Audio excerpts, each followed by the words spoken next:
Okay, so now we're going to talk about arithmetic sequences.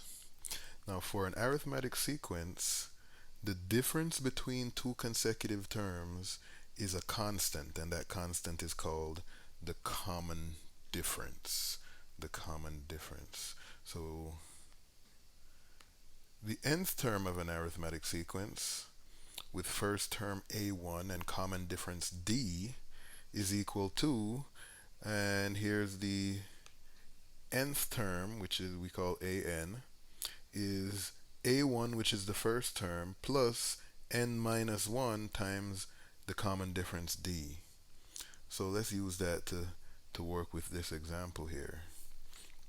It said find the 25th term, the 25th term of this arithmetic sequence.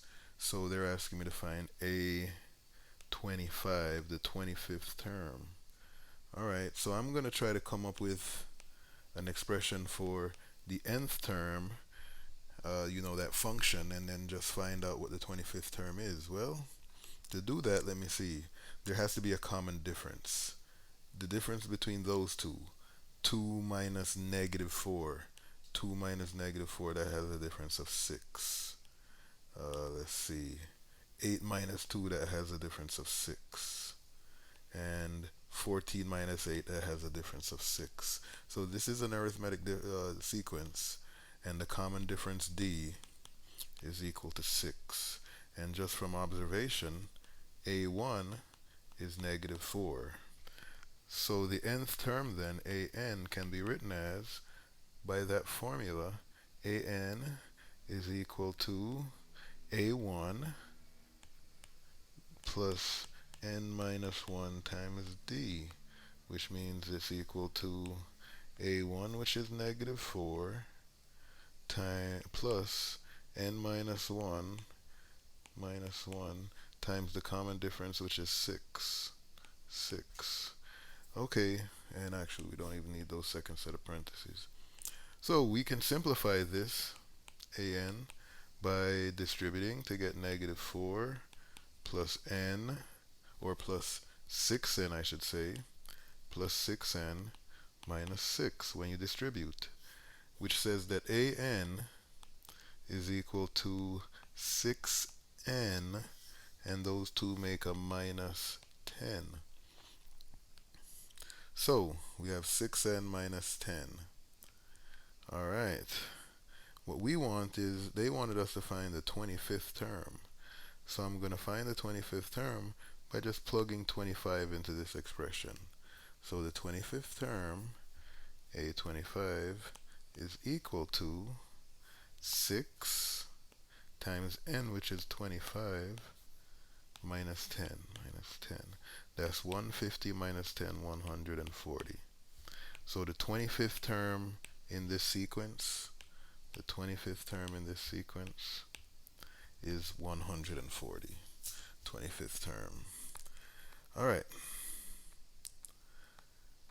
So the nth partial sum, on the other hand, the nth partial sum is what you get if you add up the first n terms. So Sn is the nth partial sum, is the sum of the first n terms in the sequence. And the sum of the first n terms in this sequence, it says, is given by this expression.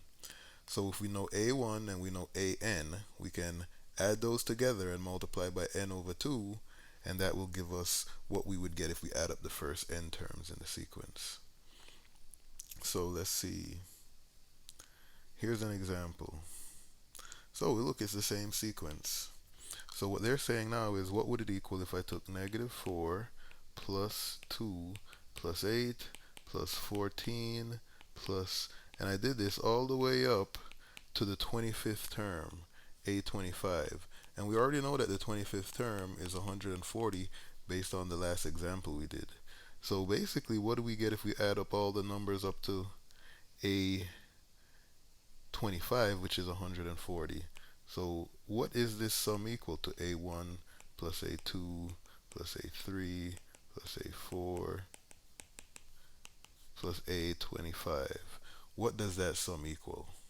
Well, based on the formula, the sum of the first 25 terms, which is what that is equal to, well, it should be just n, which is 25, right? N over 2 times a1 plus an. That's over 2 times a1, which is negative 4. A1 is negative 4, plus a25, which is 140. 140.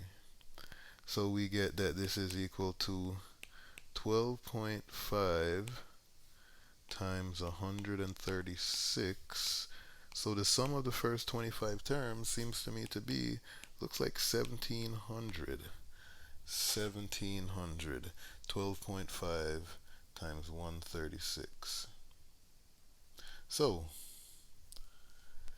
that's how you find the sum of the first n terms of a arithmetic sequence. So here's an application of that. If you earn a starting salary of $50,000 per year with raises of $3,000 every year, find the total salary over a 20-year period. Okay, so over a 20-year period, the total salary. That means that we started off earning $50,000, but the very next year we earned $53,000, 53,000, because we're making $3,000 more. The common difference is equal to 3,000. Common difference is equal to 3,000. So I could figure out how much I was making any year with this formula here. AN, the nth term, is equal to A1, which is 50,000, plus N minus 1 times D, which is 3,000. So I get that any year, the salary in any year, AN, is equal to, when you distribute, you get 3,000 N, and then that's going to be 5,000 minus 3,000, which is plus 2,000. So this will tell me how much I make in any given year. So I'm going to need to know how much I made in the 20th year. The 20th year. So let's see. That's going to say 3,000 times 20 plus 2,000. 3,000 times 20, what's that? 60,000. And then that's plus 2,000. So this is $62,000 is what I made on this salary with these increases in the 20th year. But what they actually asked me for is what is the total salary over the 20-year period, not what was my ending salary, not how much I got paid in the 20th year, but what was my total salary. So I need to find the sum of the first 20 salaries, Sn, which is n over 2 times a1 plus a n. In this case, n is 20, so we can replace these with the number 20. A 20, 20 over here. So this is going to be 10 times a1, which was my first year's salary, $50,000, plus a20, which is $62,000. And this is how much I made over the entire 20-year career here. Let's see. It says 50,000 plus 62,000. What's that? That's equal to 112,000. And then times 10. That's 1,120,000. And that's the sum of the first 20 years worth of work.